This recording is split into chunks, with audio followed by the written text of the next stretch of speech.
आज मी बटाट्याची एकदम चटपटीत आणि मजेदार रेसिपी शेअर करत आहे. जर तुम्ही ही रेसिपी बनवली तर तुमच्या घरचे बोटे चाटून खातील याची मला खात्री आहे. जर तुम्हाला तुमच्या रोजच्या पद्धतीने बटाट्याची भाजी करून खाण्यामध्ये कंटाळा आला असेल तर ही रेसिपी तुमच्यासाठीच आहे. नमस्कार, मी राहुल आणि तुमचं माझ्या कुकिंग डायरीज विथ राहुल या चॅनलमध्ये सहर्ष स्वागत. तर ही रेसिपी बनवण्यासाठी सर्वात आधी मी इथे 4 बटाटे शिजवून घेतलेले आहेत.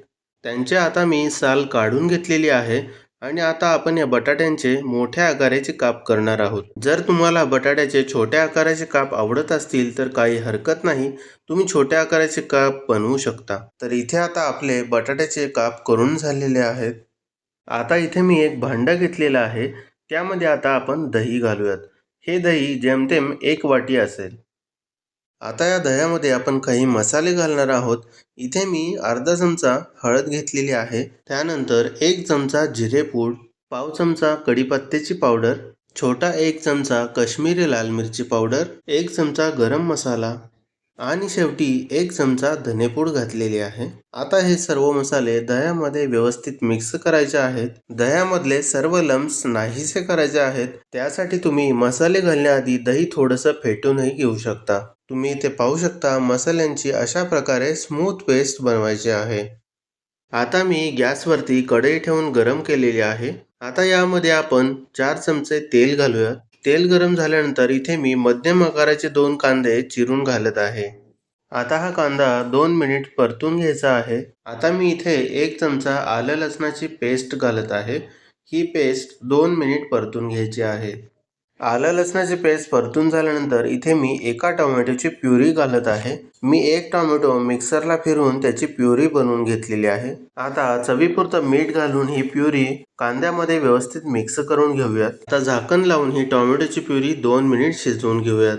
आता 2 मिनिटानंतर हे सर्व मिश्रण पुन्हा एकजीव करायचं आहे. आता थोड्या वेळापूर्वी तयार केलेलं मसाल्याचं मिश्रण आपण यामध्ये घालूयात आणि हा दही मसाला कांदा टोमॅटोमध्ये व्यवस्थित मिक्स करून घेऊयात.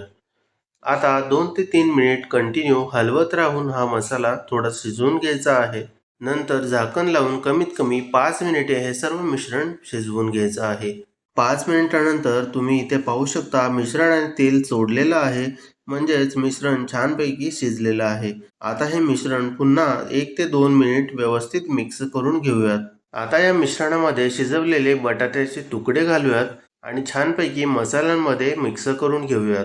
आता या बटाट्यांमध्ये मसाल्याची चव उतरण्यासाठी कंटिन्यू 2 ते 3 मिनिट मसाल्यांमध्ये हे बटाटे मिक्स करायचे आहेत. मिक्स करून झाल्यानंतर वरून ताजी कोथिंबीर चिरून घालायची आहे आणि 2 मिनिट मिक्स करून घ्यायचे आहे. आणि इथे आपली बटाट्याची छान चवदार अशी रेसिपी तयार आहे. ही रेसिपी तुम्ही घरी नक्की ट्राय करा. ही तुम्हाला नक्की आवडेल याची मला खात्री आहे. ही बटाट्याची भाजी तुम्ही चपाती, भाकरी किंवा रोटी सोबतही खाऊ शकता. ही रेसिपी तुम्हाला कशी वाटली ते कमेंट करून नक्की सांगा आणि अशाच नवीन नवीन रेसिपींसाठी माझ्या चॅनलला सबस्क्राईब करा. हा व्हिडिओ पूर्ण पाहिल्याबद्दल तुमचे मनापासून आभार.